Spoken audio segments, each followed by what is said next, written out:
Shalom, shalom, je suis votre précieux frère, le prophète Ceslas Yves Kombo Maungu.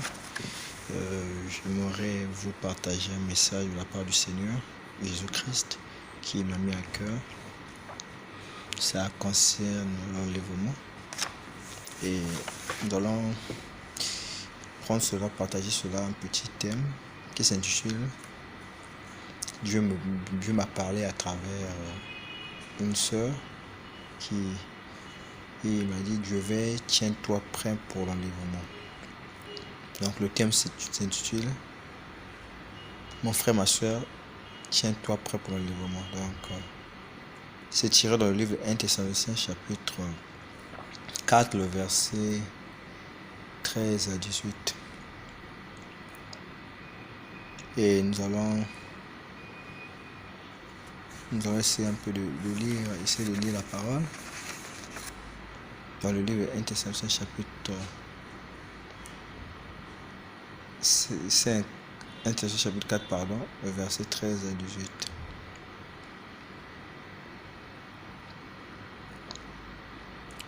Dans ce verset, on nous parle de l'enlèvement. L'enlèvement n'a pas encore eu lieu, mon frère, ma soeur.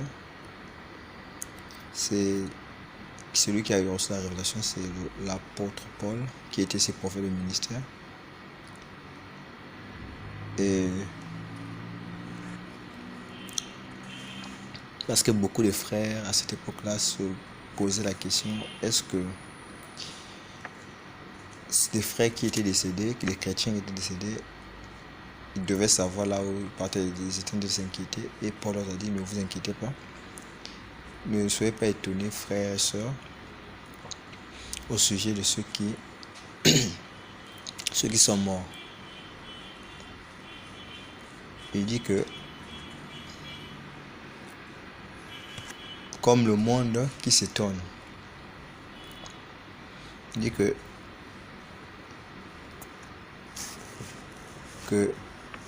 et il dit aussi que ceux qui sont au jour de l'avènement du Seigneur, les morts en Christ, premièrement, à la voix de l'ange Michel, archange, la trompette de Dieu retentira. Et il dit que non, premièrement, les morts en Christ seront ressuscités et nous les vivants restons en vie pour attendre l'enlèvement. Nous serons tous enlevés dans les nuées à la rencontre du Seigneur Jésus-Christ dans la gloire. Donc ce passage a deux sous-thèmes. Nous allons d'abord partager le thème. Nous sommes nombreux, nous ne sommes pas encore nés de nouveau. Nous sommes dans les disputes, nous sommes dans la distraction. Mon frère, ma soeur, Dieu veut que nous puissions quitter la distraction. Peu importe où vous vous trouvez, que ce soit aux États-Unis, en France, Cabinda, Pointe-Noire, Brazza, Congo, Kinshasa, Congo, Brazzaville, Cotonou, Yaoundé, Angleterre, peu importe où vous êtes, Dieu attire notre attention cet après-midi afin que nous puissions. Il nous demande la question, est-ce que nous sommes prêts pour être enlevés? Parce que Jésus-Christ revient bientôt, mon frère, ma soeur. Répondons-nous, car le Seigneur revient bientôt. Est-ce que nous sommes prêts pour être enlevés? Parce que pour être enlevé, le billet, le passeport, le ticket pour aller au ciel, pour être enlevé, c'est le Saint-Esprit. Est-ce que nous avons le Saint-Esprit? C'est pour ça qu'on parle de l'enlèvement. Les morts en Christ seront ressuscités au jour de l'enlèvement. Et nous qui sommes des vivants, les chrétiens qui ont le Saint-Esprit nés de nouveau, seront enlevés de la gloire. Parce qu'il y a une grande tribulation qui arrive, mon frère, ma soeur. Ça, c'est pas la souffrance, il y a une grande souffrance qui arrive. Comme disait Jésus, donc ça, c'est que le commencement des douleurs. Il y aura la grande tribulation sur la terre, il y aura la marque de la bête. Pour vendre, il faut être de le camp de Satan pour acheter. Et c'est pour ça que mon frère, ma soeur, ça, c'est le temps, nous devons se repentir, nous devons se mirer devant le miroir qui est la parole. En renonçant à tout ce qui n'est pas de Dieu, cherchons le Saint-Esprit. croyons à toute la parole pour que nous puissions recevoir le Saint-Esprit. Et nous allons prendre le sous-thème qui est « Êtes-nous prêts pour l'enlèvement ?» Mon frère, ma soeur, est-ce que nous sommes prêts pour être enlevés? Pasteur, êtes-vous prêts pour l'enlèvement?